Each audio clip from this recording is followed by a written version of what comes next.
Shalom, selamat pagi semua. Shalom, selamat pagi semua, khususnya saudara warga Nabire yang diberkati Tuhan.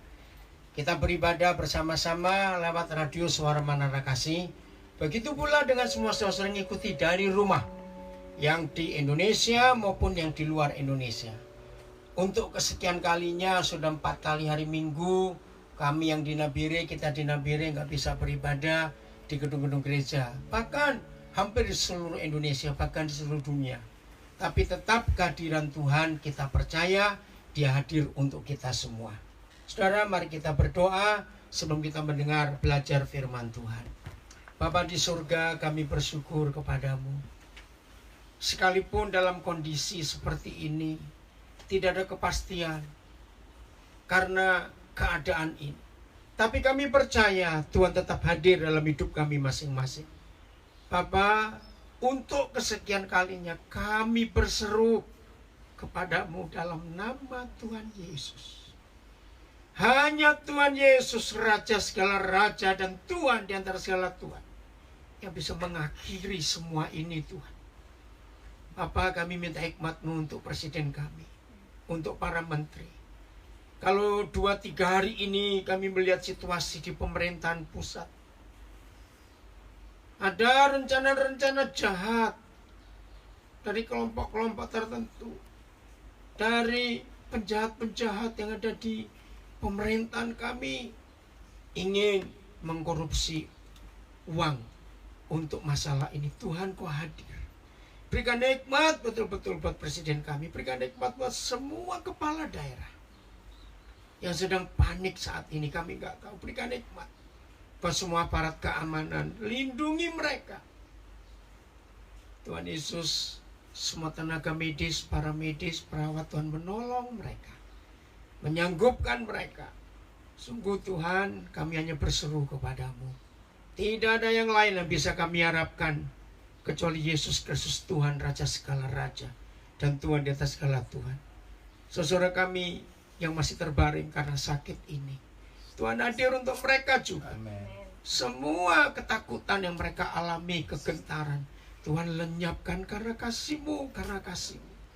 Kami berseru Tuhan, supaya gak ada korban lagi. Cukup Tuhan, sudah. Setan, Kau berhenti mengganggu. Kami tahu ini perbuatan jahat-Mu, tapi kami percaya Yesus Kristus Tuhan, yang sudah menaklukkan Engkau. Yang minggu lalu kami peringati kekalahan-Mu, iblis. Dan kekalahan-Mu itu kekal. Maka itu harus tunduk. Tuhan lindungi semuanya. Terima kasih anak-anak kami, keluarga kami semua. Semua kami dengan kuasa darah Yesus melindungi. Terima kasih untuk radio Suara Menara Kasih memberkati. Terima kasih Tuhan untuk waktu yang manis. Sekarang kami akan belajar firman-Mu. Roh Kudus menolong kami. Dalam nama Yesus. Amin. Tema kita dari Lukas 24. Ya, saya akan baca dulu Lukas 24. Kalau kita melihat peristiwa ini, saudara, menarik sekali. Ya. Lukas 24 ayat 13. Sampai hari ini saya belum tanya kepada saudara hamba Tuhan di Pesat Nabire, siapa milih ayat ini, saya belum sempat tanya. Ayat 13 Lukas 24, judulnya Yesus menampakkan diri di jalan ke Emmaus. Pada hari itu juga 2 orang dari murid-murid Yesus. Saudara perhatikan status mereka. Bukan orang biasa. Murid-murid Yesus. Walaupun mereka tidak termasuk dari ring pertama yang 12 itu, tapi mereka ini murid. Ya, kita melihat. Pergi ke sebuah kampung bernama Emmaus, yang terletak kira-kira 7 mil jauhnya dari Yerusalem. Kira-kira lebih 10 km, lebih dikit. Dan mereka bercakap-cakap tentang segala sesuatu yang telah terjadi. Ketika mereka sedang bercakap-cakap dan bertukar pikiran, datanglah Yesus sendiri mendekati mereka. Lalu berjalan bersama-sama dengan mereka. Kalau istilah orang Jakarta, nimbrung. Langsung ikut begitu ya. Tetapi, nah ini loh masalahnya. Semua kita Di dalam kondisi yang menakutkan ini, akhirnya nampak jelas. Maafkan saya, jangan ada yang tersinggung saya berkata ini. Nampak jelas siapa murid Yesus yang sesungguhnya, atau siapa orang Kristen yang sesungguhnya dalam kondisi seperti ini. Lihat ayat 16. Murid, saudara, murid. Tetapi ada sesuatu yang menghalangi mata mereka, sehingga mereka tidak dapat mengenal Yesus. Sobat Someka yang diberkati Tuhan, dan semua kita mengikuti tanpa lewat radio tapi live streaming di Facebook maupun di Instagram. Ternyata tidak semua murid Yesus itu bisa mengenal Tuhannya, mengenal gurunya dengan sungguh-sungguh. Karena ada sesuatu yang menghalangi mata mereka. Coba kita renungkan. Ini baru beberapa hari Tuhan Yesus ditangkap, terus diadili, disiksa, mati. Baru berapa hari. Bahkan ketika mereka kembali ke kampungnya itu Emmaus, itu baru beberapa hari. Coba saya tunjukkan ayat 17. Ya. Yesus berkata kepada mereka, maaf ya saudara, jangan ada yang menafsirkan, Tuhan Yesus pura-pura. Memang kelihatannya begitu, tapi sebenarnya tidak. Ayat 17 ya. Yesus berkata kepada mereka, kalau istilah kita, sobat, apakah yang kamu percakapkan sementara kamu berjalan?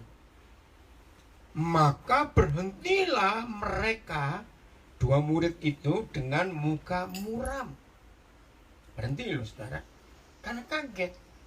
Tuhan Yesus bertanya, kamu tuh ngomong apa? Kamu tuh sibuk apa? Mereka berhenti. Seorang dari mereka yang namanya Kleopas menjawabnya. Nah lihat ya, jadi baru masih segar, peristiwa kebangkitan itu masih segar. Orang-orang di Yerusalem masih geger, masih gempar. Ngomong begini Kleopas, adakah engkau satu-satunya orang asing di Yerusalem yang tidak tahu apa yang terjadi di situ pada hari-hari belakangan ini? Jadi baru berapa hari, belum seminggu, Yesusnya sudah bangkit.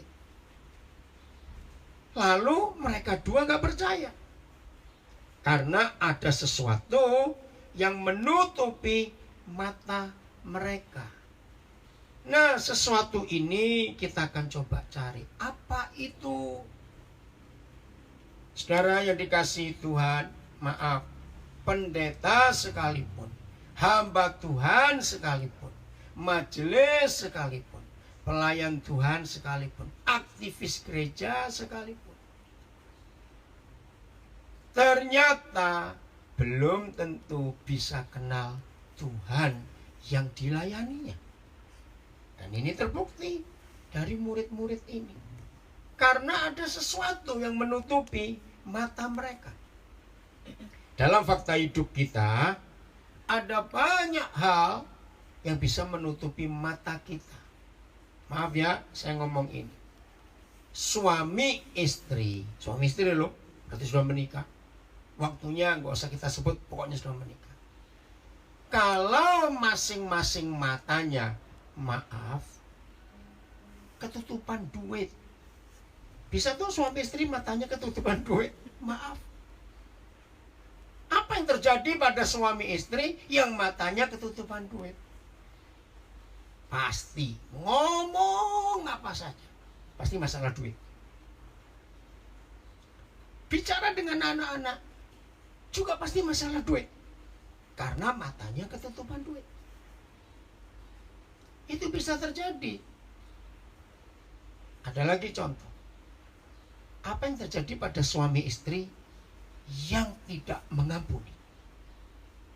Berarti di mata suami istri ini ketutupan salahnya pasangannya. Bayangkan suami istri menikah 20 tahun. Tetapi di mata suami masih terlihat jelas kesalahan mama mantunya atau papa mantunya. Berarti ibu dari istrinya. Itu masih menempel di matanya. Maka itu istri yang maksudnya baik, tidak ada hal jahat, tiap kali ngomong tentang ibunya, maka suami yang ketutupan salah mertuanya yang terjadi berapa tahun yang lalu. Ngerti gak maksud saya, saudara? Maka setiap kali dia mendengar istrinya ngomong tentang ibunya, langsung kesalahan yang dulu-dulu muncul semua. Begitu pula istri yang matanya ketutupan dosa kejahatan suaminya di masa lalu. Berarti istri ini pun gak bisa melihat suaminya sebagai pribadi yang sudah diperbarui dan diampuni oleh darah Yesus, karena ketutupan dosa masa lalu. Begitu pula dalam persahabatan kita. Maaf, pernah nggak ada teman baik kita, teman baik loh, baik. Beberapa waktu yang lalu dia datang, aduh, aku lagi perlu duit, pinjam ya 100.000. Nanti 2 minggu aku balikin. Yang namanya sahabat baik, ya kita kasih dong. Dan hati kita sama sekali nggak ada pikiran untuk nagih atau dia bayar, karena kita rela mau kasih. Setelah 2 minggu kali berapa lewat, nggak balik-balik 100.000. Lagi sekali ya, kita nggak nagih, karena memang kita mau memberi. Tapi jujur ya saudara, setelah sekian 2 kali minggu, sekian kali dia datang lagi, aduh aku lagi kepepet ini, bisa nggak pinjam 200.000, 2 minggu lagi aku kembalikan. Jujur, kita nggak nagih karena kita mau beri, itu teman. Tapi ini loh yang namanya manusia, mata kita tetap tertutup dengan yang 100 minggu, 2 minggu berapa kali sebelumnya. Ngerti nggak contoh ini? Nah ini yang sulit. Maka itu mari kita jujur.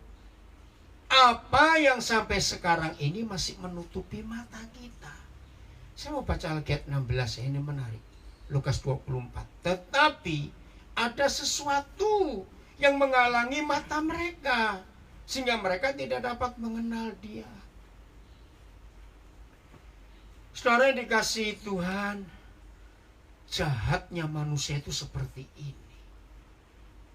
Kesalahan demi kesalahan yang terjadi di antara kita itu numpuk di mata kita semua, nutupi mata kita. Berapa banyak persahabatan jadi retak, jadi musuh. Banyaklah yang lain-lain. Maka itu mari kita jujur. Apa yang masih menutupi mata kita sampai hari ini, sehingga kita itu gak bisa melihat Yesus dengan jelas. Juga kita nggak bisa melihat saudara kita, teman kita, tetangga kita. Suami nggak bisa melihat istrinya dengan jelas kalau matanya masih ketutupan sesuatu. Istri pun nggak bisa melihat suaminya dengan jelas kalau di matanya masih ketutupan sesuatu. Contoh lain, bisa nggak yang namanya manusia, mata kita ditutupi iri hati, percabulan, kekecewaan. Banyak saudara, banyak sekali. Nah kira-kira apa yang menutupi mata dua saudara kita ini? Ternyata dalam faktanya gak cuma mereka berdua yang matanya ketutupan sesuatu. Coba ya saya mau tunjukkan fakta yang lain. Bukan cuma 2 orang ini. Nanti kita kembali ke Lukas 24. Kita buka Kisah Rasul pasal yang pertama.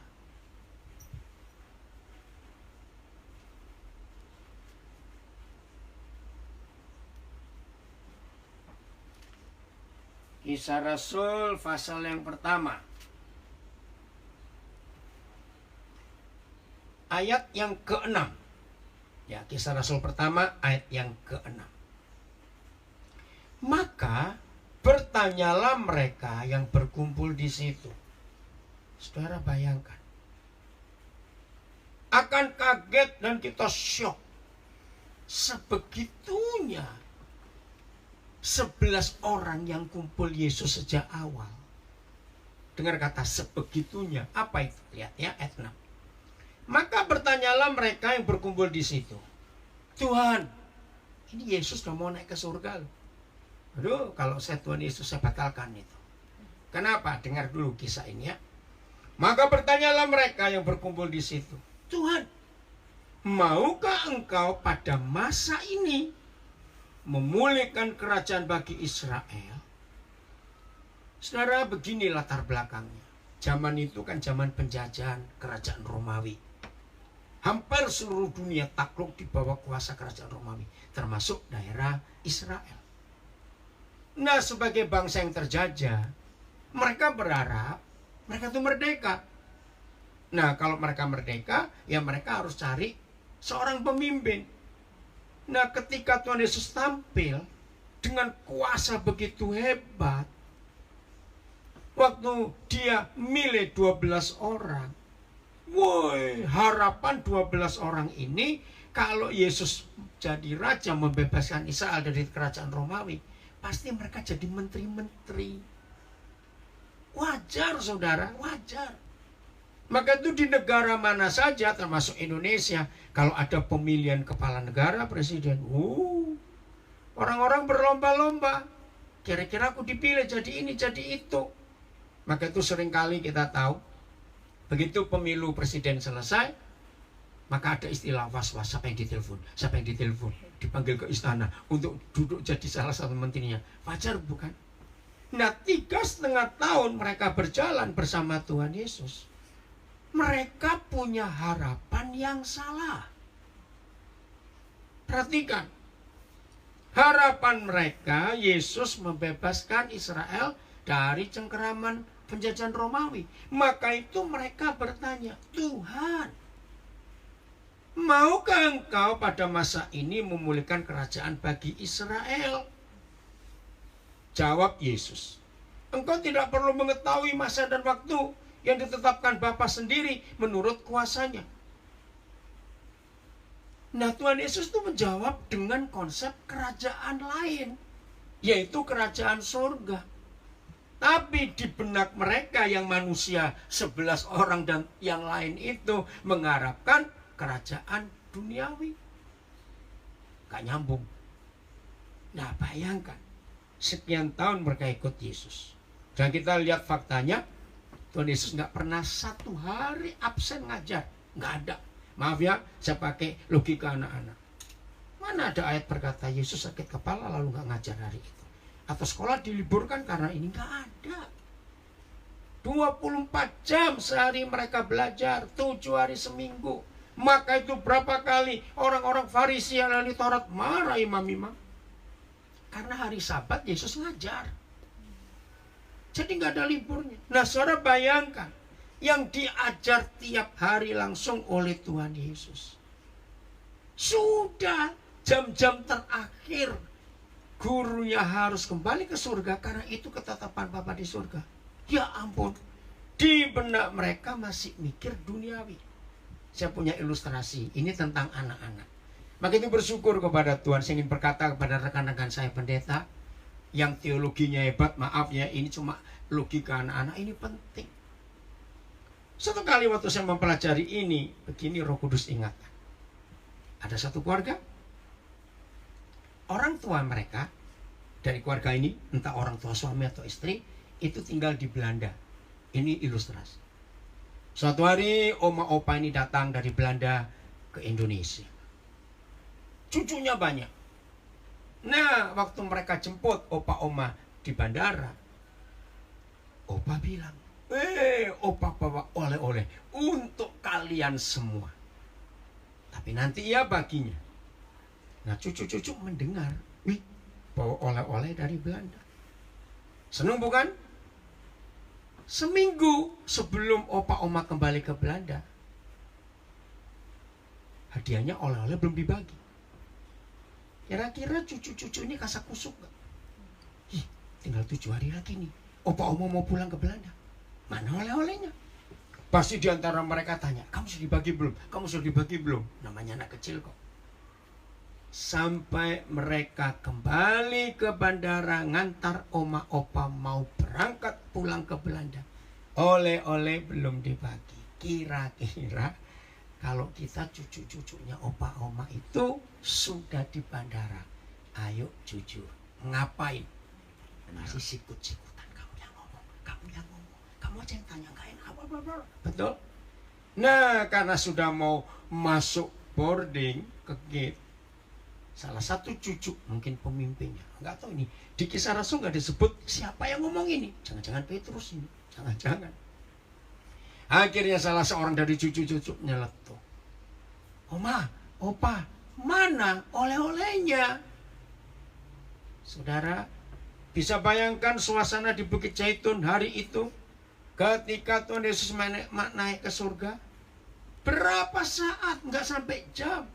Akhirnya mereka harus ngomong jujur. Tuhan, kapan kami merdeka dari penjajahan Romawi? Saudara bayangkan. Maka itu saya katakan, kalau Yesus itu saya bilang, Papa batal dulu ya. Saya mau urusin orang-orang ini. Kok bisa-bisanya di benak mereka masih ada konsep duniawi? Saya harap dengan uraian ini saudara bisa kembali. Kleopas dengan saudaranya, murid loh ini. Kenapa mereka pulang kampung ke Emmaus? Karena mereka kecewa. Sebab yang mereka tunggu kerajaan duniawi, supaya mereka bisa duduk jadi menteri-menterinya Tuhan Yesus. Padahal yang dipikirkan Tuhan Yesus bukan kerajaan itu, tapi kerajaan sorga. Nah sekarang jelas, kira-kira apa yang menutupi mata mereka berdua? Jawabannya, harapan yang salah. Mari kita jujur pada diri kita sendiri. Dalam pengiringan kita kepada Tuhan, adakah motivasi lain yang tersembunyi? Ayo kita periksa. Kekecewaan demi kekecewaan, akan menghantui kita. Kemarin siang, salah satu anak kami, tim kita Pesat Nabire, namanya Marcelino Kre, datang ke rumah, kirim, jangan minta ya, ngomong aja. Masak ikan kuah kuning asam pedas, waduh enak sekali. Buat sendiri, jangan minta. Yang di daerah lain bukan Papua, pokoknya enak lah. Kuah kuning asam pedas, waduh enak sekali pokoknya. Nah pas dia mau pulang, Marcelino cerita, Pak, berapa hari ini saya belajar bersama anak-anak. Belajar apa? Tentang pengharapan. Daniel, Sadrak, Mesak, Abednego punya pengharapan. Tuhan pasti akan memulihkan. Di dalam ketidakpastian, ketika mereka pun dalam bahaya, diancam dengan dibakar, masuk api, masuk gua singa, mereka tetap berharap. Nah pengharapan ini penting untuk kita miliki dalam hidup kita. Tapi jangan sampai pengharapan yang salah. Tuhan Yesus berjanji, betul, datanglah kerajaanmu. Tapi karena pola pikir yang salah, maka salah juga. Ini yang kita harus pelajari. Baik, kita kembali ke Lukas ya, pasal 24. Kita belum selesai. Saya ulangi ayat 18. Seorang dari mereka namanya Kleopas menjawab Yesus, adakah engkau satu-satunya orang asing di Yerusalem yang tidak tahu apa yang terjadi di situ pada hari-hari belakangan ini? Nah, maaf ya, jangan anggap Yesus pura-pura wogena. Enggak, dia memang jujur apa adanya. Katanya kepada mereka, apakah itu? Padahal yang diomongin ya dia ini. Apakah itu? Jawab mereka, apa yang terjadi dengan Yesus orang Nazaret? Dia adalah seorang nabi. Nah kan kacau. Terus, yang berkuasa dalam pekerjaan dan perkataan di hadapan Tuhan dan di depan seluruh bangsa kami. Tetapi imam-imam kepala dan pemimpin-pemimpin kami telah menyerahkan dia untuk dihukum mati. Dan mereka telah menyalibkannya. Lihat ya ayat 21. Ini loh yang menutupi mata mereka, saudara. Padahal kami dahulu mengharapkan bahwa dialah yang datang untuk membebaskan bangsa Israel. Tetapi sementara itu telah lewat 3 hari sejak semuanya itu terjadi. Tetapi beberapa perempuan, sudah ada yang lihat bukti. Tetapi beberapa murid perempuan, saya tambahkan murid karena memang mereka murid, dari kalangan kami telah mengejutkan kami. Pagi-pagi buta mereka telah pergi ke kubur dan tidak menemukan mayatnya. Lalu mereka datang dengan berita, bahwa telah kelihatan kepada mereka malaikat-malaikat yang mengatakan bahwa Yesus hidup. Dan beberapa teman kami telah pergi ke kubur itu dan mendapati bahwa memang benar, perhatikan, memang benar yang dikatakan perempuan-perempuan itu. Tetapi dia tidak mereka lihat.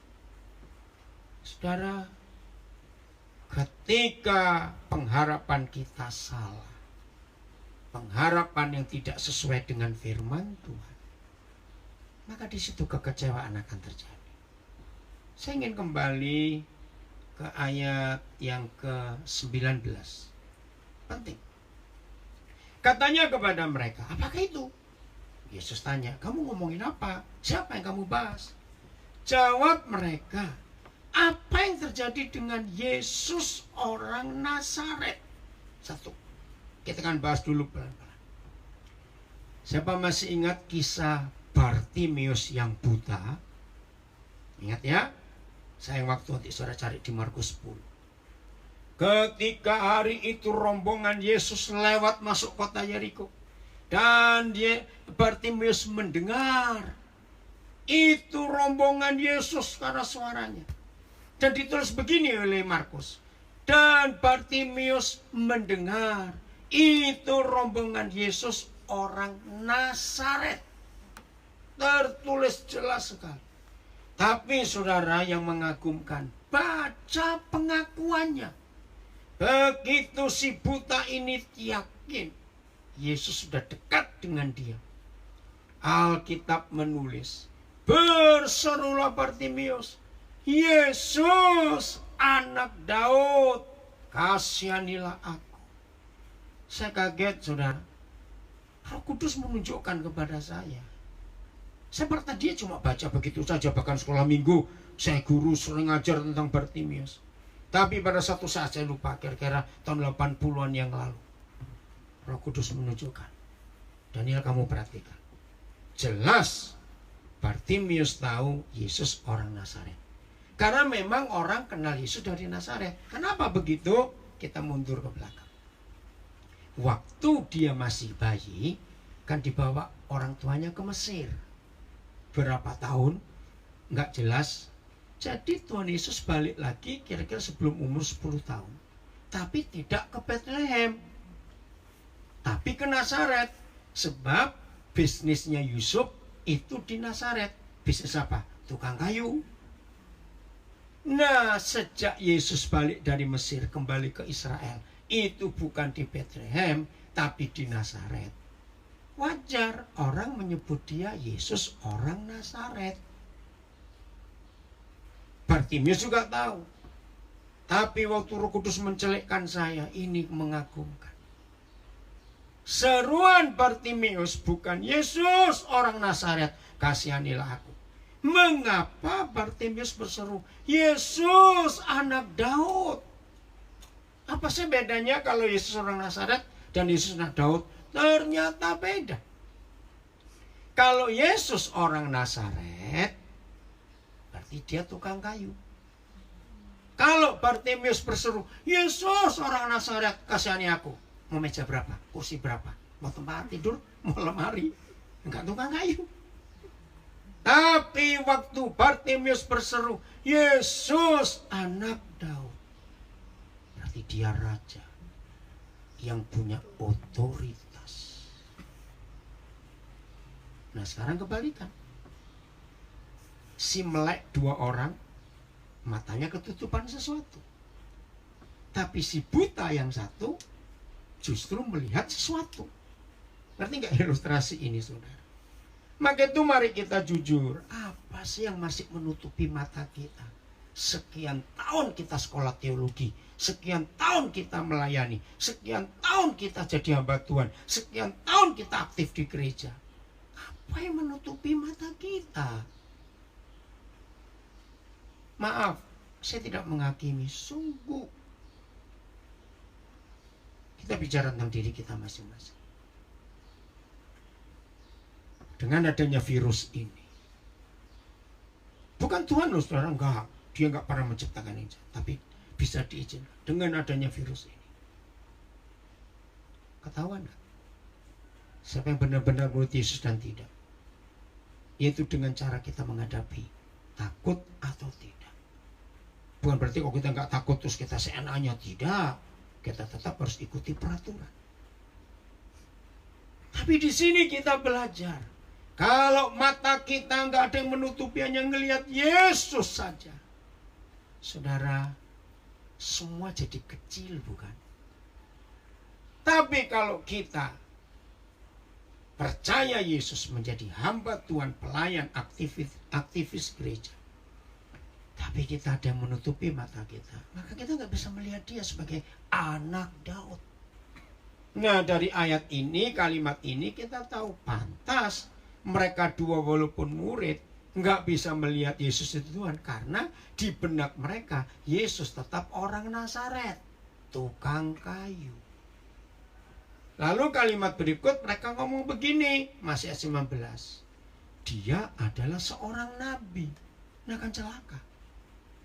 Padahal Yesus itu Tuhan. Coba ya, kita lihat Matius 16. Ayat yang ke-13. Matius 16 ayat 13. Setelah Yesus tiba di daerah Kaisarea Filipi, ia bertanya kepada murid-muridnya. Kata orang dulu ya, siapakah anak manusia itu? Jawab mereka serentak ini. Oh, ada yang mengatakan Yohanes Pembaptis hidup lagi. Ada juga yang mengatakan Elia. Dan ada pula yang mengatakan Yeremia atau salah seorang dari para nabi. Nah, betul enggak? Ternyata 2 murid ini masih menganggap Yesus itu nabi. Karena kata orang.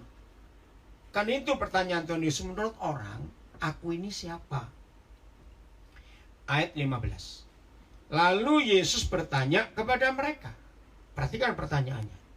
Tetapi apa katamu? Siapakah aku ini? Bukan karena kata orang. Harus punya pengalaman sendiri. Saudara, dari sini kita belajar. Apa konsep hidup kita tentang Yesus Tuhan Raja segala Raja itu? Maaf, saya beri contoh. Ada nggak sih hamba Tuhan orang Kristen nganggap Yesus itu mesin ATM? Ngerti maksud saya?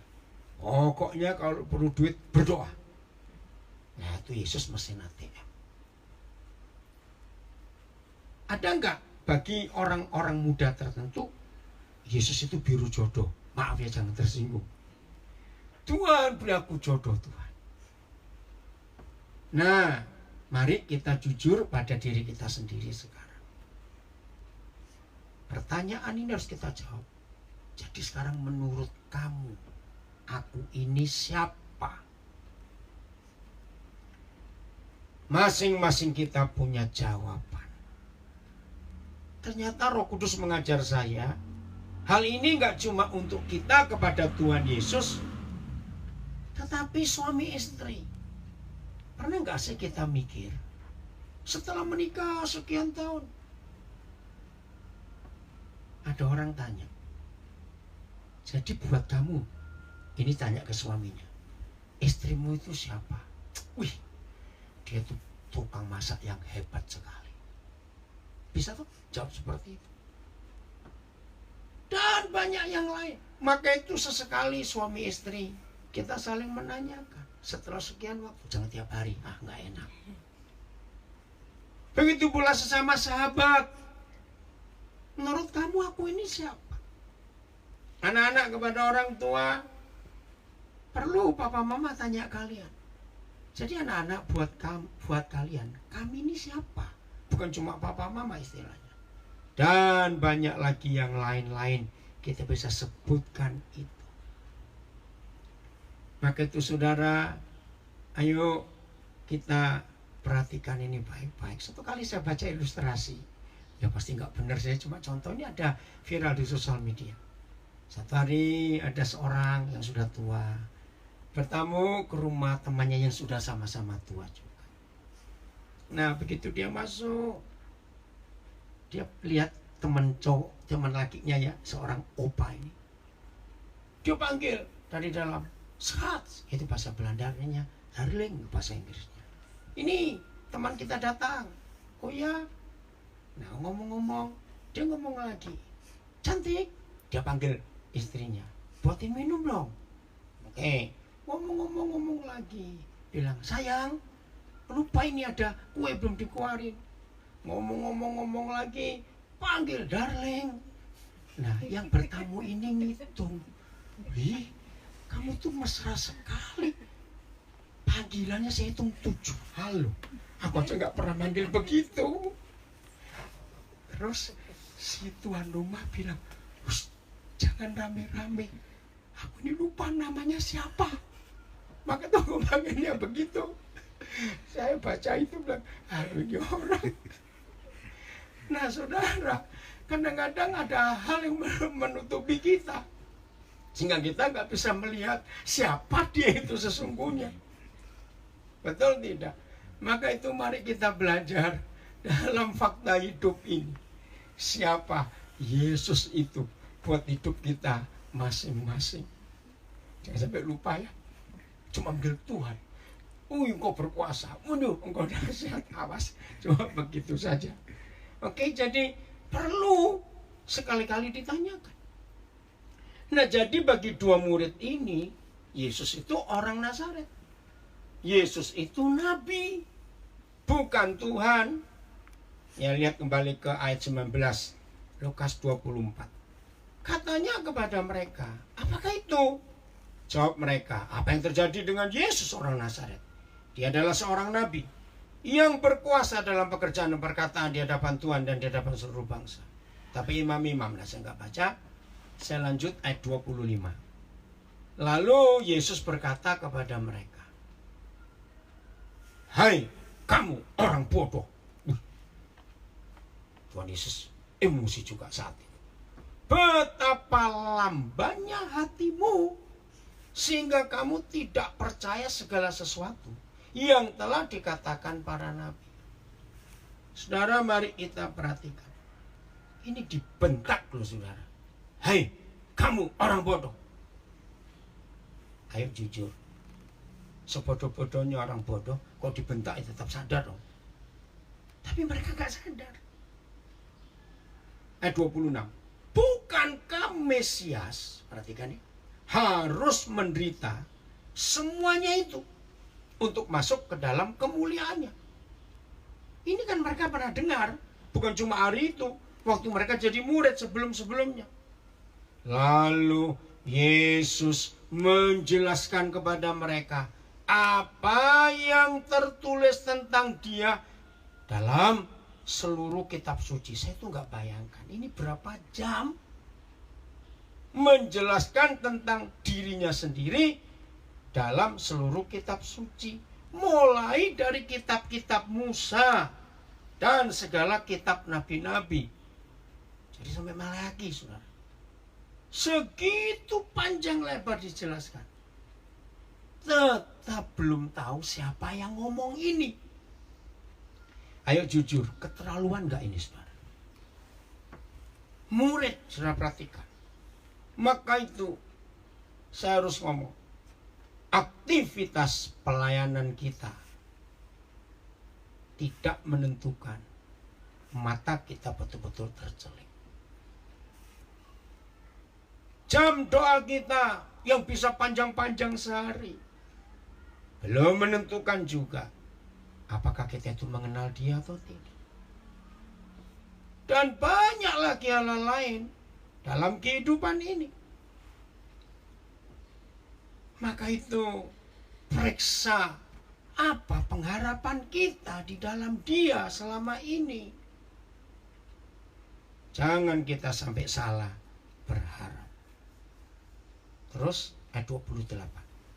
Mereka mendekati kampung yang mereka tuju. Lalu ia berbuat seolah-olah.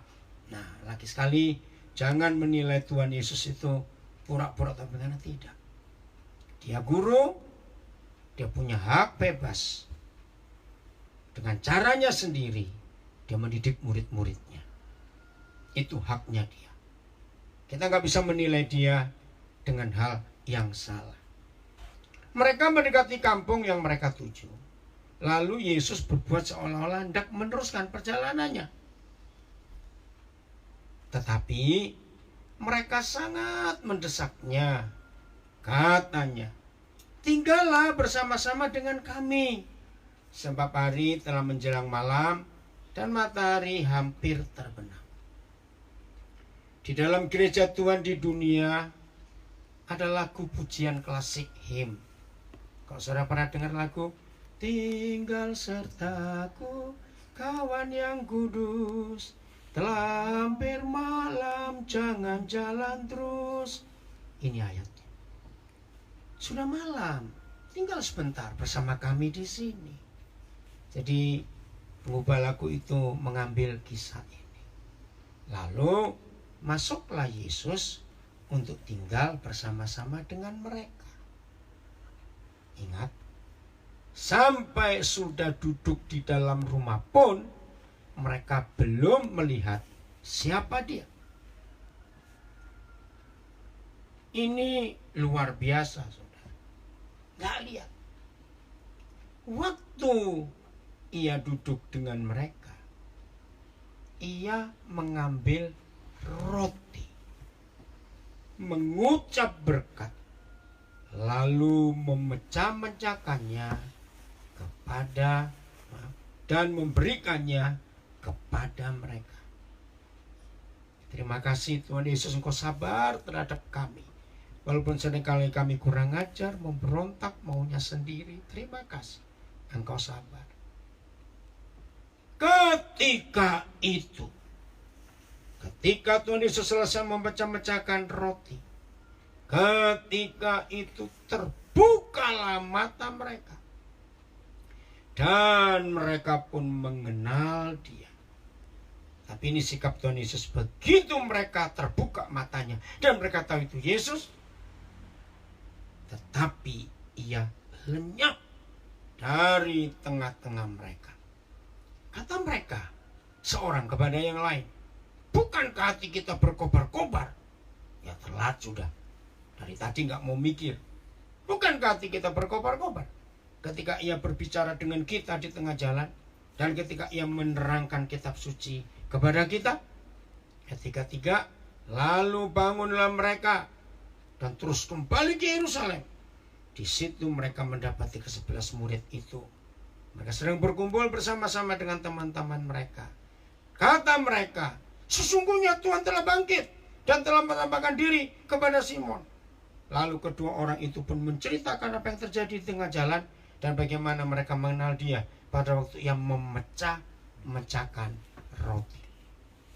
Saudara, ada apa? Bukan rotinya yang buat mereka tercelik, bukan. Tapi ingat, Yesus Tuhan itulah roti yang turun dari surga. Dan dia sudah pecah-pecahkan tubuhnya. Berarti saudara, mengenal Tuhan itu lewat penderitaan Kristus, bukan lewat mujizat-mujizatnya. Ingat loh, tadi kan mereka menyebut di ayat 19, dia itu buat banyak tanda, buat mujizat di depan Tuhan, di depan manusia. Mereka melihat. Coba Petrus, kurang apa? Melihat semua mujizat, tapi toh menyangkal. Maka itu, sobat Suameka dan kita semua yang diberkati Tuhan, pengenalan kita kepada Tuhan bukan lewat berkat, catat. Kita bisa mengenal Tuhan dengan sungguh-sungguh, mata kita terjelek. Yang menutupi, menghalangi mata kita untuk melihat Dia dengan jelas bukan karena kita kaya, bukan karena kita punya banyak benda yang mahal-mahal, mobil kita bagus, rumah, bukan. Firman ini mengajar kita untuk bisa mengenal Dia, itu harus lewat pemecahan roti tubuhnya. Saya mau bacakan pengakuan Paulus ini di Kolose pasal 3 ayat yang Filipi pasal 3 ayat yang ke-10. Kita melihat fakta ini supaya kita bisa belajar.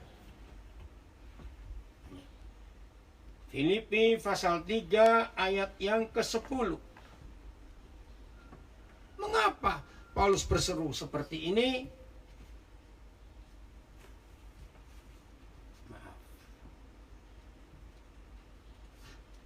Filipi 3 ayat yang ke-10. Yang ku kehendaki, perhatikan, ialah mengenal Dia. Lagi sekali Filipi 3:10. Yang ku kehendaki ialah mengenal Dia, Yesus, dan mengenal kuasa kebangkitan Yesus, dan ikut persekutuan dalam penderitaannya. Saudara perhatikan 3 hal ini. Nggak ada mujizatnya sama sekali. Nggak ada kata berkatnya. Nggak ada soal kemewahan, tidak ada. Saya baca lagi ya.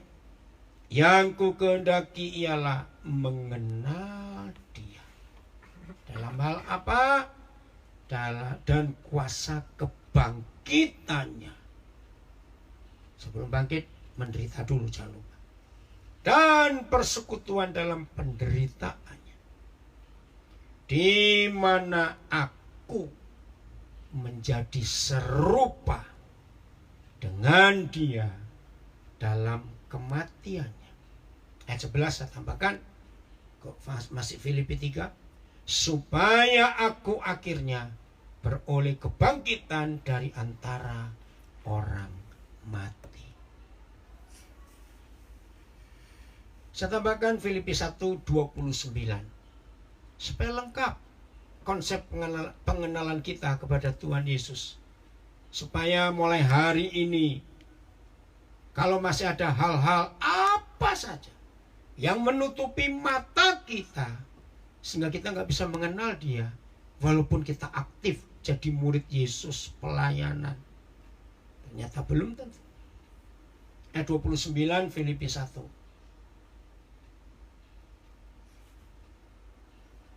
Sebab kepada kita, saya ganti kita ya, dikaruniakan bukan saja untuk percaya kepada Kristus. Jadi kita nggak cuma dapat karunia percaya, melainkan juga untuk menderita untuk Dia. Nggak enak. Tapi inilah satu-satunya cara yang Alkitab tulis. Kita bisa mengenal Tuhan kita dengan serius dan dengan sempurna. Kalau kita melihat Dia di dalam penderitaan. Saudara, maka itu kok kita melihat saudara kita di perjanjian lama.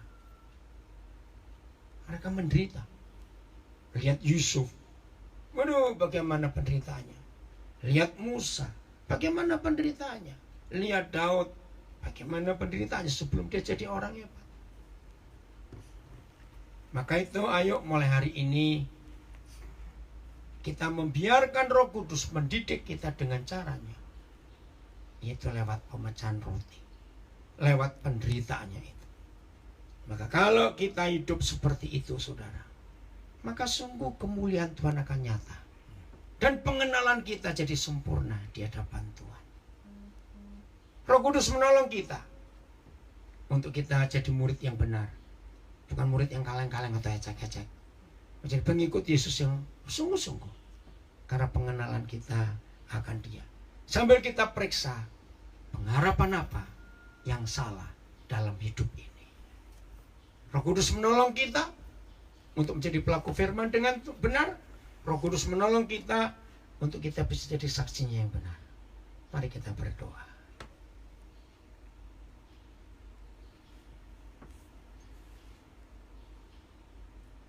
Saya minta Pak Ernest ngiringin dengan musik doa yang selalu saya naikkan. Ajariku mengerti hatimu. Biar ini jadi doa kita semuanya.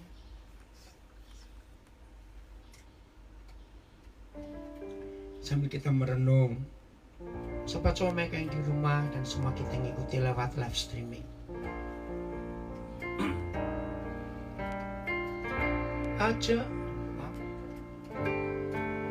Maaf, nadanya saya salah. Ajariku mengerti hatimu, memahami pikiranmu. Ajariku ikuti rencanamu, melakukan kehendakmu. Ajariku mengerti hatimu, ya Tuhan, memahami pikiranmu. Ajariku ikuti rencanamu, melakukan kehendakmu. Ku ingin diriku, ku ingin diriku menjadi pribadi yang kau rindukan, yang kau rindukan. Sebab hanya engkaulah menjadi tujuan hidupku ya Tuhan, hidupku ya Tuhan. Ajariku mengerti hatimu, ajariku mengerti hatimu, memahami pikiranmu. Ajariku ikuti rencanamu, ajariku ikuti rencanamu, melakukan kehendakmu, melakukan kehendakmu. Bapa di surga, ini bukan nyanyian kami, tapi ini doa buat kami. Ajari kami mengerti hatimu, ajari kami memahami pikiranmu, ajari kami ikuti rencanamu dan melakukan kehendak. Betapa indahnya dunia kalau gerejamu, murid-muridmu bisa mengerti hati Bapa, memahami pikiran Bapa, ikuti rencananya dan melakukan kehendaknya. Dunia pasti berubah, surga pasti nyata di bumi, kerajaan surga nyata. Roh Kudus menolong kami untuk firman ini betul-betul terjadi dalam hidup kami masing-masing. Kami gak ingin mata kami tertutup sesuatu. Hubungan suami istri Tuhan pulihkan. Dengan anak-anak di rumah, hubungan kami dengan saudara, sahabat, teman, dengan tetangga, sesama anggota gereja. Roh Kudus menolong kami semuanya. Tuhan, ketika banyak waktu hari-hari ini kami gak bisa buat apa-apa secara banyak, Tuhan hadir untuk kami semua. Saudara kami yang sedang sakit, Tuhan, kesembuhan janji-Mu pasti terjadi juga. Lindungi semua kami, Tuhan. Roh Kudus menolong. Terima kasih untuk kasih-Mu. Terima kasih. Mari saudara kita berdoa dengan doa diajarkan oleh Tuhan Yesus, supaya itu terjadi betul.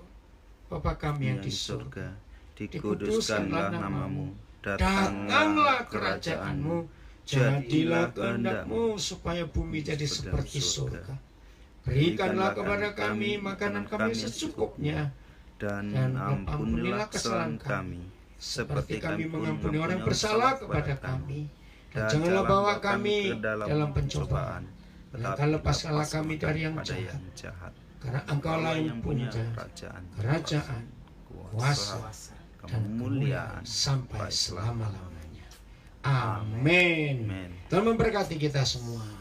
Sampai jumpa.